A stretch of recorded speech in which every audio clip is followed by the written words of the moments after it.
Bismillahirrahmanirrahim. Alhamdulillahirrahmanirrahim. Allahumma salli ala sayyidina Muhammad wa ala alihi wa sahbihi wa dzurriyyatihi wa ummatihi ajma'in. Assalamualaikum warahmatullahi wabarakatuh. Waalaikumsalam warahmatullahi wabarakatuh. Rabbi zidni ilma warzuqni fahma, Rabbi ishrah li sadri wa yassir li amri wahlul 'uqdatam min lisani yafqahu qawli. Amin ya rabbal alamin. Pada hari ini tanggal 26 Ramadan 1444 Hijriah atau tanggal 17 April 2023. Ini saya akan menerangkan tentang fikih zakat. Zakat itu hukumnya wajib. Jadi dasarnya Al-Quran banyak sekali. Dan adanya aqimus shalah wa atuz zakah. Jadi perintah zakat perintah sholat selalu diiringi perintah zakat, itu selalu. Jadi menunjukkan bahwa Allah Taala itu memerintahkan pada hambanya untuk keseimbangan dalam beribadah. Jadi tidak hanya beribadah pada Allah, tapi seluruh muamalah selalu berbuat baik. Sampai katakanlah kan saking utamanya posisi orang bersedekah atau bermuamalah atau berzakat itu hadisnya demikian. Jadi sesungguhnya orang alim dan orang ahli ibadah yang bakhil. Jadi orang alim itu ahli ilmu, tapi yang ahli ibadah, tetapi yang bakhil pelit itu lebih buruk dibandingkan orang bodoh tapi pemurah.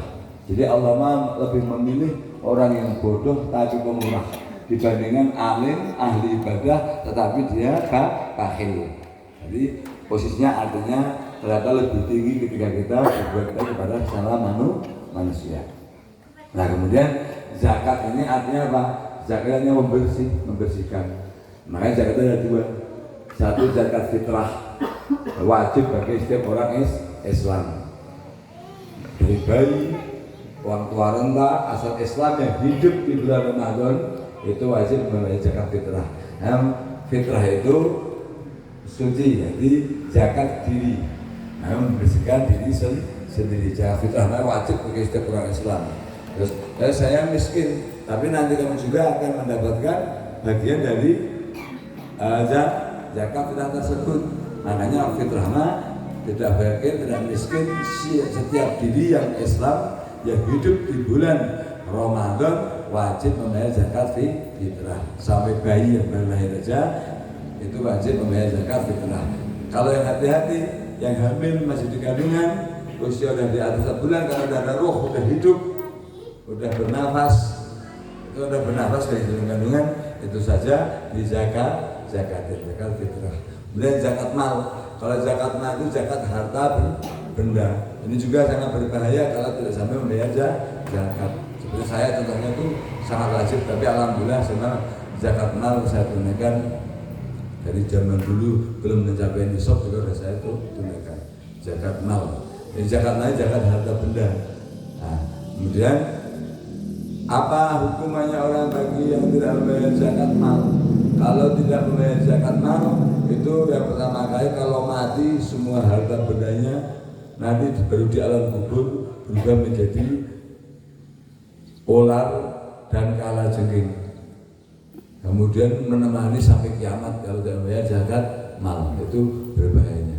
Nah kemudian kalau tidak membayar zakat mal, maka orang tersebut akan menjadi selalu resah menjaga harta tersebut. Jadi ketakutan, akan muncul rasa ketakutan tersebut. Dan orang nggak bayar zakat mal pasti nanti akan dibangkrutkan oleh Allah Subhanahu wa Ta'ala kalau nggak bayar zakat mal. Tapi kebalikannya, ketika orang bayar zakat mal, maka hadisnya demikian. Harta itu bicara kepada orang tersebut. Dulu aku sedikit, maka aku menjadi banyak setelah dizakatin. Dulu aku musuhmu, jadi harta itu musuh. Setelah zakatin maka aku menjadi temanmu dunia dan akhirat. Kemudian dulu aku fana, zakatnya makanya dibangkrutkan tadi. fana. Tapi ketika dizakati maka sekarang aku abadi karena menemani sampai ketika di akhirat. Kemudian yang terakhir,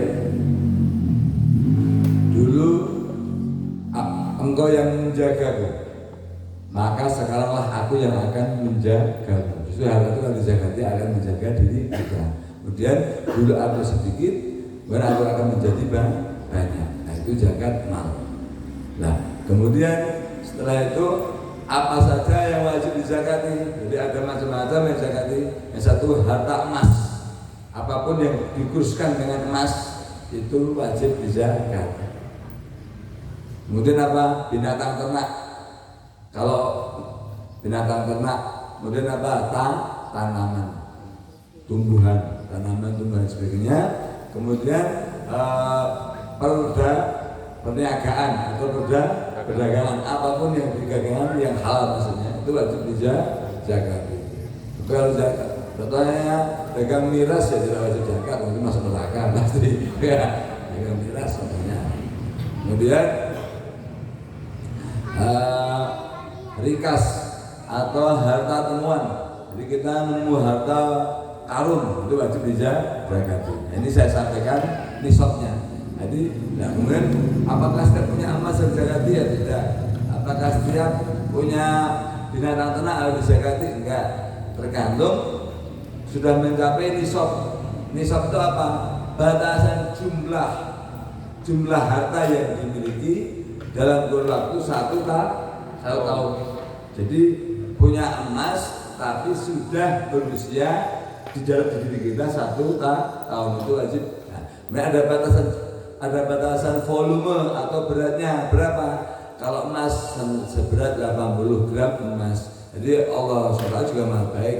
Kalau cuma punya emas 1 gram juga tidak wajib dizakati.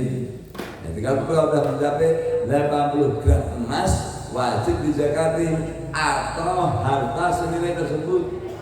Karena apa? Nanti kan kalau gitu bisa ngelak orang. Saya nggak punya emas tapi saya punya mobil 10.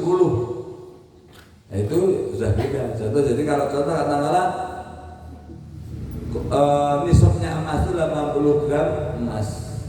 Tapi kalau 80 gram emas dikalikan harga emas sekarang katakanlah 800.000, berarti 8 kali 8 ketemunya 64 juta dikurskan. Nah, kemudian kalau saya punya motor 5, motor 5 itu berarti satu motor harganya 20 juta, ada 100 juta. Berarti wajib zakat, bayar zakat ya? Wajib. Kalau saya punya mobil Avanza 1, wajib zakat ya? Wajib, karena mobil Avanza hanya di atas 100 juta. Tetap wajib membayar. Insya Allah diberikan keselamatan. Jadi ini bapak semuanya, karena di sini juga banyak punya mobil, nggak punya 80 gram emas, tapi punya Avanza. Itu wajib membayar selama ketika umurnya sudah 1 tahun. Kalau belum 1 tahun belum. Terus kapan waktunya? Mulai punya. Jadi tidak, kalau zakat fitrah kan pada bulan Ramadan. Kalau zakat mal tidak. Zakat mal itu ya setelah memiliki punya hartanya dulu di bulan Suro atau Muharram, berarti nanti bulan Muharram. Tapi kalau hati-hati, mohon maaf seperti saya, sama alhamdulillah setiap hari hampir semua saya keluarkan, setiap Ramadan saya keluarkan kembali. Jadi itu makanya saya jadi zakat. Jadi kalau nggak punya emas, asal punya harta senilai 8 gram emas wajib dizakati. Nah kemudian setelah itu ini tanaman. Jadi karena banyak rata-rata orang Indonesia jarang membayar zakat tanaman. Nah, contoh apa? Sawah, punya padi. Ini ada zakatnya. Zakatnya padi ini adalah jika panen padi selama 1 tahun jumlahnya lebih dari 690 kilo. Nah, kalau diberikan saya nggak tahu, tapi kalau dijumlahkan sudah mencapai 690 gabah. Nah, karena padi itu kan gabah, 690 gabah, atau mungkin kalau udah menjadi beras mungkin sekitar 400 kg. Jadi gabah 700 kilo wajib dizakatin. Berapa? Kalau beras, kalau padi ini diairi dengan membeli irigasinya harus membayar atau mencari. Contoh di sini kan masih agak sulit itu hanya 5%. Itu insya Allah bagus semuanya tidak akan dimakan tikus. Maka tetap ada bangkrut, anaknya pada rebutan warisan itu karena tidak pernah membayar zakat. Habis kalau ini kan diganti. Jadi kalau sudah kita punya sawah, panen setahun pasti ada itu sekitar 690 kilo gabah, itu wajib zakat 5% jika airnya harus membeli atau mencari. Tapi kalau airnya gratis, tidak sulit mencari, itu 10%.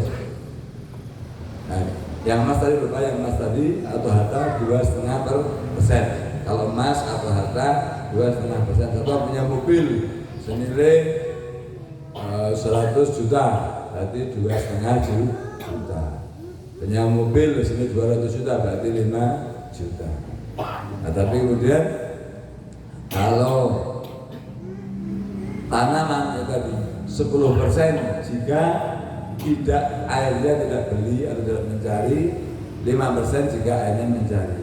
Apalagi contoh buah-buahan, sama buah-buahan, semua tanaman hasil bumi dari Allah Taala itu wajib dizakati.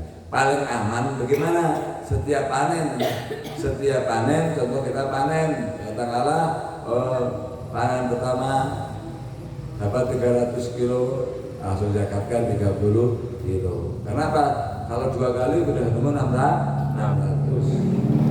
3 kali sudah ketemu 900. Sudah rata-rata berapa? Rata-rata 3 kali. Jadi kalau panenannya sekali panen dapat 300 kilo gabah, setahun berarti lebih dari nisab. Nah, kenapa kalau dia tidak pelit?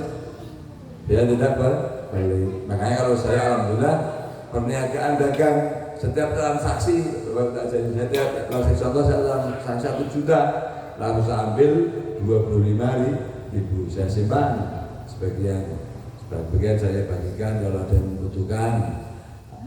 Kemudian nanti setahun sekali juga dibagikan kembali. Jadi kalau perniagaan paling aman setiap terjadi transaksi. Kalau 10 juta langsung 250.000. Sebenarnya ya sedikit. Allah SWT itu sangat adil.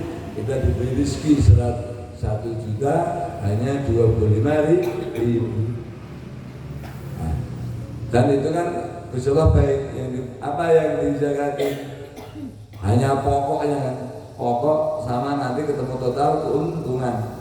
Contoh puterannya misalnya katakanlah 100 juta, berarti zakatnya setahun cuma 2,5 juta. Nah, setelah itu kemudian dari 100 juta ini punya keuntungan misalnya 10 juta dalam setahun, 250.000, totalnya cuma 2,5, berarti hanya 2.750.000. Jadi anak ketika untung udah saja jangan. Nah, tapi kalau yang baik hati-hati, saya alhamdulillah tidak berdasarkan untung atau modal, berdasarkan setiap putaran. Itu paling hati-hati. Kalau saya setiap terjadi transaksi, setiap putaran saya aja zakati. Jadi biar putarannya hanya 100 juta, kalau mutarnya sampai 10 kali, berarti saya zakatnya 10 kali.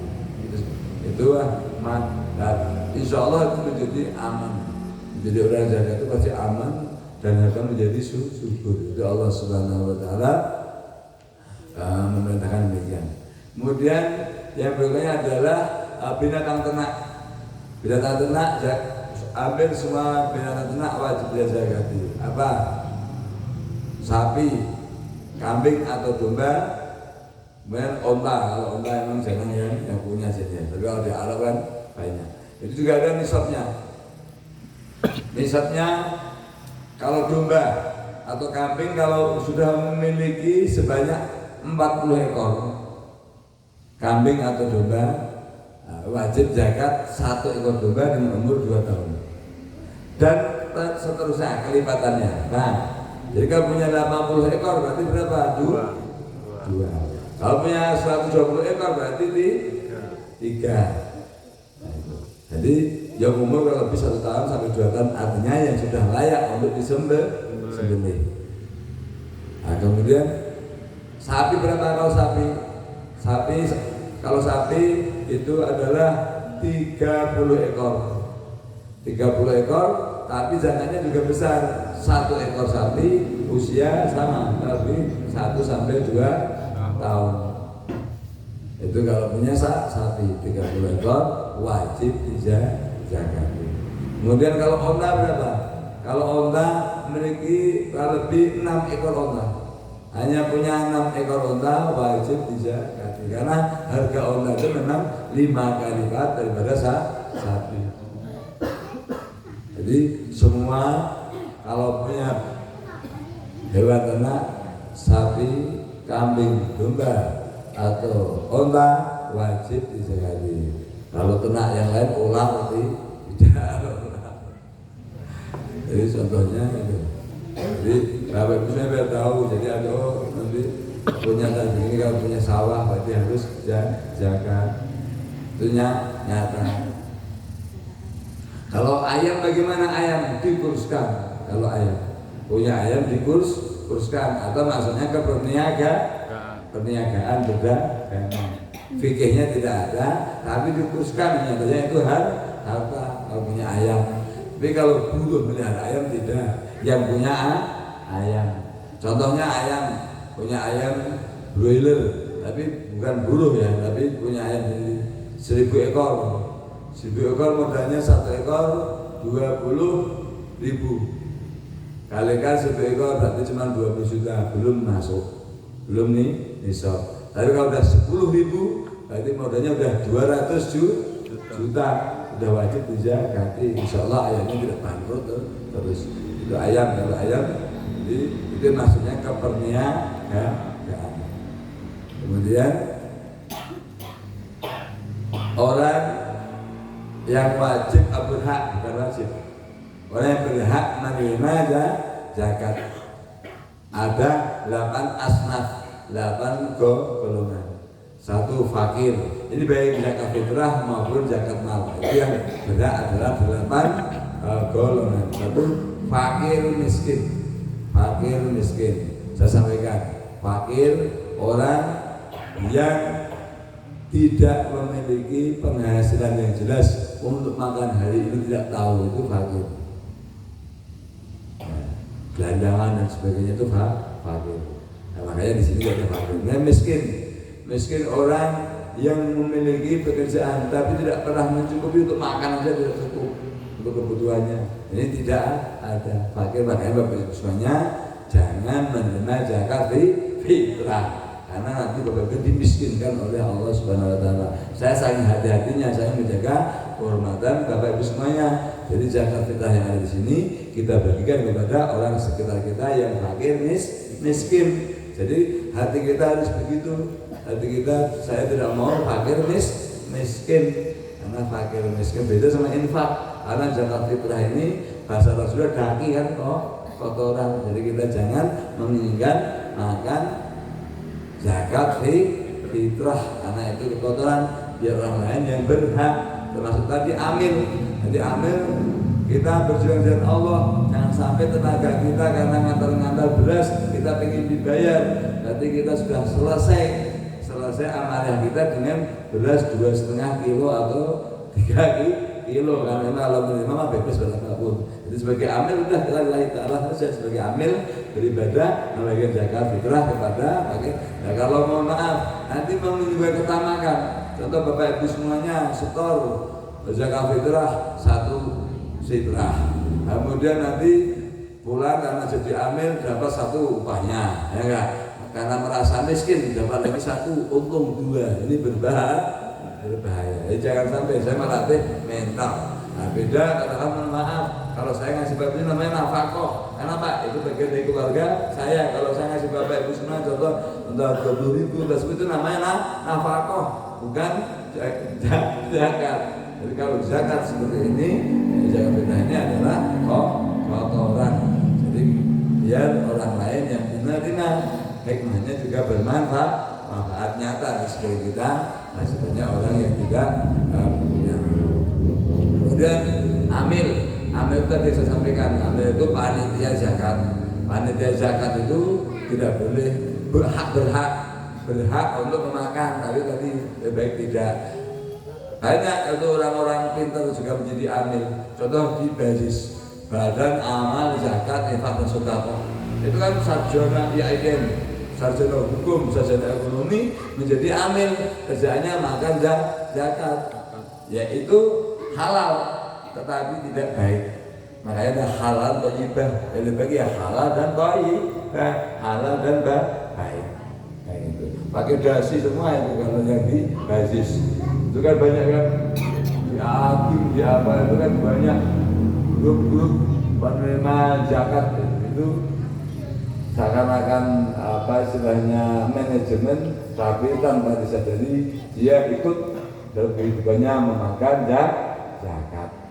Nah, kemudian satu mu'alaf itu orang yang baru masuk Islam. Dan tujuannya apa? Untuk menarik simpati bahwa di Islam itu memang adanya mengedepankan hubungan sosial, saling menyantuni mu'alaf. Kalau mu'alaf ini mau miskin, mau kaya, mau raya, ini berhak karena untuk syiar agama Islam. Kemudian ada lagi gharim itu orang yang punya hutang banyak, tidak mau membayar, tetapi karena berjuang di agama Islam. Jadi contoh ada orang karena malah satu hutang sana kemari untuk bangun masjid, itu dia sah untuk menerima zakat. Nah, itu gharim. Nah, kalau hutang karena hutang milik untuk diri sendiri ya tidak. Itu maksudnya ke fakir miskin maksudnya. Hutang milik di mana-mana itu maksudnya ke fakir miskin, bukan gharim.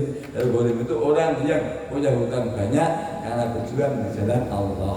Itu gharim. Kemudian Sabilillah itu berarti apapun jalannya Allah, bukan hanya orang, paham?